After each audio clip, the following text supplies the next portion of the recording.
average. Stone here is a simple version of that. Stone as in richer stone. Instead of having this depending on time and past consumption, that's just a number, you know, some survival value, right? So below that survival value, you don't even want to go, right? You get some utilities not defined, and above that, you start saving once you go above that, but only progressively, okay? You can work out various formulas, right, to understand that, okay? So there is something to be said for using, but I'm not going to do that, okay? There is also an important implication of habit formation on saving behavior, both individual and the aggregate.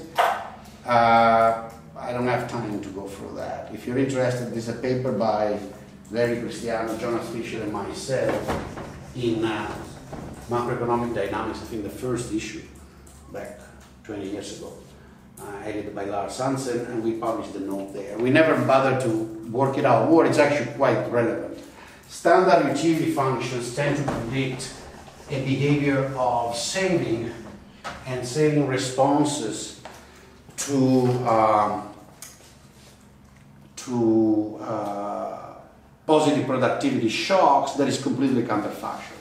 Just to say it positively, if I tell you today that a share you own, the company you own share of, has got some new innovations and good things, so their profitability is going up 3% today, but it's actually probably continuing for a while to grow 3, 4, 5, 6%, 8%. Okay? What are you going to do? You're most likely going to buy more of that share, right? The standard model actually says that you sell that share and the price of that share drops because you want to consume right away. That's a complete idiocy, right? That's not something you observe. You observe that in front of positive innovation that are expected to last, people tend to buy, get into the market because they want to take advantage of the expected capital gains, right? They don't sell the market, and that's in fact what causes markets to appreciate, and often if people react fast enough, the price reacts so quickly that in fact all the future gains are already incorporated in the price and you don't see much gains by coming into the market later on. But for sure, we very seldom, if ever, observe massive selling of share of a company that has started to do very well and will do even better. Right? That doesn't happen. In particular, the price of those companies, price of the shares of those companies don't drop. Okay? And well, we explain in the paper why the standard utility function does. So all that as a caveat, we'll stick to this. Okay? The simplest of them all. Lots of limits, gotta start somewhere. Even that you don't know the model, better start from it. So the economy there is a technology, right? As we mentioned, the technology is probably something like this, lots of rays, right, that are being convexified to produce a production code. Well, from our point of view, that's just a production function. F of K, T, L, T. There is an initial condition, K0, that's the initial capital. And there is law of motion for labor, okay? And in the standard model, this is exogenous. So the labor just grows like that, okay? At a constant rate. Output is split between consumption and investment.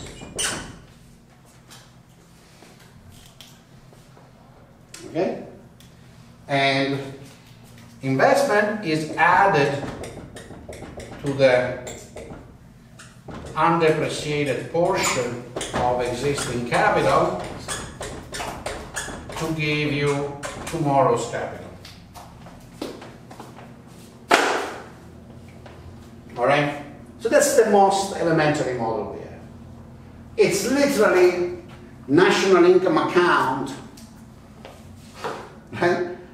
Plus a demographic variable, plus a pseudo utility function, okay? And my view is that what it is good for is to do national income accounting with a bit of discipline. nothing more. And this is not to put it down. I wish people could do national income accounting right.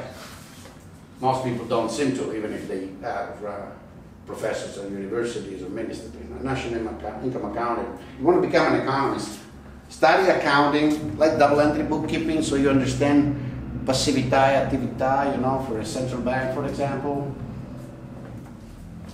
This is with reference to current Italian debate about redeeming debt. And you understand how that maps in the flows of funds and how that actually, you know, how you aggregate budget, you know, what's a liability, what's an asset. You know, it's useful. It's useful to at least to understand the numbers before start talking about them and how they get constructed and how they are artificial.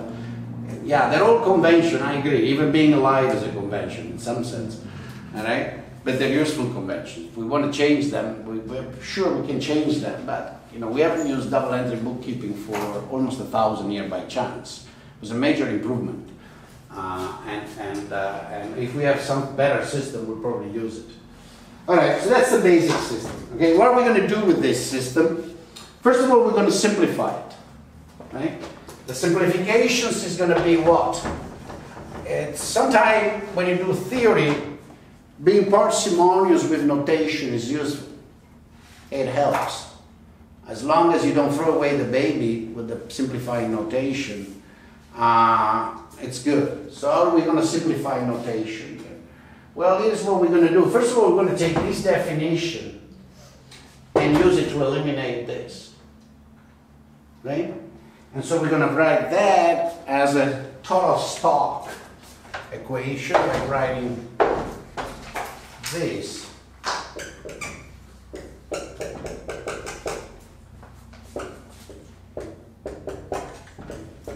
Right? And so we have one fewer equation. Okay?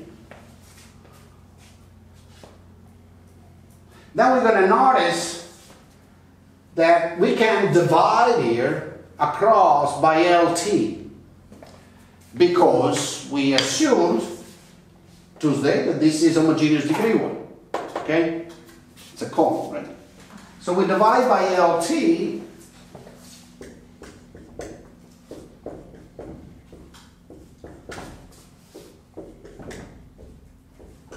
And here I wish I wasn't on the blackboard. What is that we do on the paper? We write everything in lowercase letters. Right? So now everything becomes per capita. Okay? And there is growth, but it's pseudo growth. It's the demographic growth. So, oh, GMP is going up. Yeah, people have gone up. Right? Okay? Because this is the blackboard, you'll have to assume that now these are lowercase letters, but they're going to look like the uppercase letters. Sorry. Okay? But we're going to do this actually to make you happy. We're going to call that XT. So the capital labor ratio, we're going to call it XT.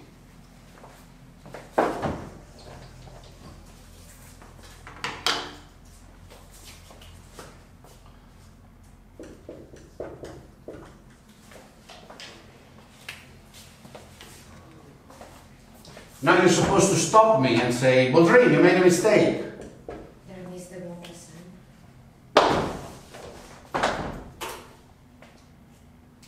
What is the mistake? XT plus 1. Why? Because it's the per capita, but LT is today, not tomorrow. Good. This, to be XT plus 1, right, should be KT plus 1 equals divided LT plus 1. Instead I've divided it by LT. And so what is that I have to do? Now I have to divide and multiply by LT plus 1, right? So now this is XT plus 1, but then it multiplies 1 plus n. Good. Like that. Makes me feel better when people say it. Okay. And now what we're going to do? What's the next step? Well, we're going to observe that this is now a concave, monotone increasing, continuous function of xt, right? And it may or may not point at the origin. It needs not point at the origin because, say, you have a CS production function with enough substitutability between capital. Are you familiar with CS? Okay. With enough substitutability between capital and labor, it may have a production function which I produce something, positive output, even with zero capital. Okay, so per se, it doesn't have to start from the origin, it may start up. Okay? And to simplify, I'm just going to call all of that f of xt. Okay? And notice that its property is that it goes up like a concave function. That's it. Alright? Then what is I'm going to do? I'm going to eliminate that 1 plus n because it bugs my ass. Right? And given this is just a silly constant, what I'm going to do is divide everything by 1 plus n. Remember that I divide everything by n. Call the new symbol tilde, then redefine the new symbol tilde by taking away the tilde, and on the blackboard, I'm just going to take away the 1 plus n. Alright? You're all with me, right? We just divide it across by 1 plus n, who gives a shit? Who gives a flip? Alright? It doesn't make much of a difference. So we have to remember that the units are, we have changed units basically. It's just, we don't measure things in kilos anymore, we measure them in kilos divided 1.1. Alright? Where 0.1 is n, the growth rate of population. Okay, now it's a much simpler model, right? Beautiful. Take this away, all this stuff. Now you got to remember when you do that, because in case you want to use the model to do national income accounting, you do have to remember that what the model says is in some special units, and you have to bring out depreciation. The depreciation is, that mu, if those are yearly data, is 10%. So depreciation is a huge amount of stuff. So 90% of capital stock is sitting there, and the capital stock is 2 to 4 times GMB. So that's a lot of money, and you have eliminated people, blah blah blah. So one better remember that. But the point is that from the point of your theory, this is it. What is that we need now? We need a couple more assumptions. Because as I said, I wanted to use this to summarize classical economics. And classical economics goes to a steady state. Right? Now you've read Solo, haven't you? Footnote 5. If you haven't read Follow, I kick you out. Use that as an excuse to go get a sandwich. Make sure you read Solo during those 20 minutes and then come back. Alright? Some papers have to be read before class. Alright, so what is the Mr. Robert says in footnote 5? So what's the problem? He's got graphs like that, right? You remember? He uses the log utility, but he doesn't even use the log utility. He assumes constant saving and blah, blah, blah, right? But instead of when he draws a graph, a bunch of graphs, I don't remember now, I haven't looked at the paper again for the last 20 years, I just keep quoting. And so I don't remember if he does everything in one graph or he puts 3 graphs. Maybe he puts 3 graphs. And he says, this F, depending on basically parametric assumption, can be of any of the following shapes. Yeah, it is monotone increasing, it's concave, it's continuous, it's positive valued, but that's it. That's not a lot. He says because there are at least 3 very important classes of production function I could be studying here. And he draws graphs to represent them. And then he says words explaining how you get to those specific graphs from assumption about parameters. What are the 3 graphs? Capital here, output there. The first one, what you did. The first one, what you did. Okay, well, we need to add something here. The 45 degree line. All right, we need to add, in this case, he adds 1 plus n. Yes. If you notice, but that's, he's developing the model in a different way than I do, but that's okay, it's equivalent. I hope you understand. You know, I divide it, he puts it there, it's same thing. So the 45-degree line exactly is important. So we need to draw the 45-degree line. And then, what are the three shapes? There is one where there is just one, the concave curve that crosses the 45-degree line. There's one that does this, right? Exactly. Right. Then And it crosses the 45-degree line. Then? We have the three crosses. Like No, it doesn't. He has do a that. shape. Yeah, but that's not what he does. He shows that graph before. Yeah, he has that graph too. But it's not when he talks about what that before. He says, oh, it could be that if we make. But he says we were going to go to that. If we make some Fanny was my secretary. Funny assumption about the production function that is not necessarily concave, we can get a lot of steady state crossing. But that's a complicated matter. We can look at it. It's not going to change much. It's just to have fun. When he says it earlier. But at that stage, yes, he draws that, then he draws other two curves. One he says... One above that does not never cross. Exactly. Another one never crosses. Right? And then he says the third is actually kind of skimpy like that. All right? That's the three cases. Now, let's think about those three cases. Forever growth, balance like... And let's get them out of a CS production function, if you don't mind. And so I'm going to write the CS production function in per capita unit, so I skip the old simplification. You know how to do it. So it's going to have x here, rho here, plus a constant called b here, and it's raised at the 1 over rho. Okay? Right. And that's f of x. Now, let's pick parameters a, b, and rho, so that we get the three cases. Case 1, case 2, and case 3.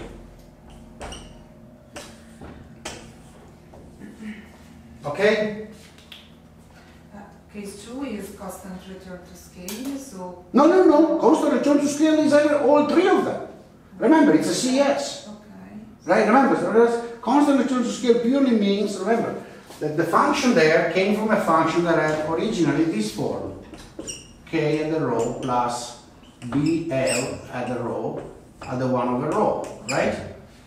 This is a constant return to scale. You multiply K and L by any number, you can pull them out at the power rho, cancel, and you multiply.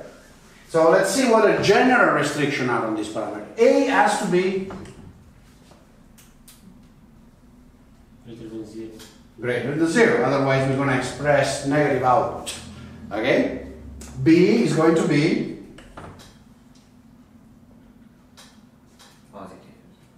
greater than 0, because otherwise labor contributes negatively to production. And rho is the key parameter, right, in this story. Rho expresses what? Share. Well, no, here not the share. Marginal productivity.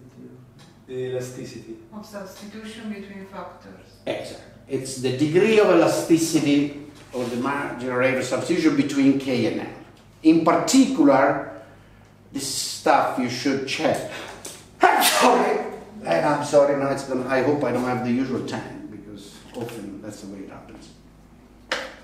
Here you want to do a little bit of algebra. Take the derivative, compute the marginal ratio substitution, right? Just a little bit of algebra, you know, that you typically do in theory of production in second, third year of undergrad and stuff. Just make sure you understand.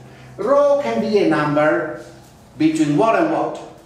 It has a restriction. It cannot be any number. 0.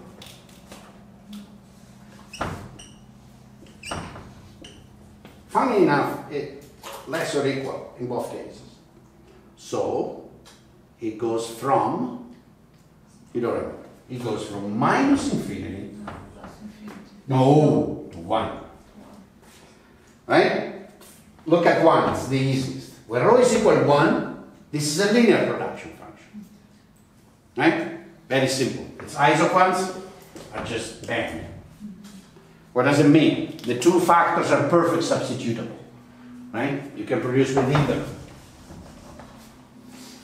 that's the most extreme case for a neoclassical production function, because if you go above linearity, that is, if rho is larger than 1, then you have some form of increasing return in either one of the two factors or both, right?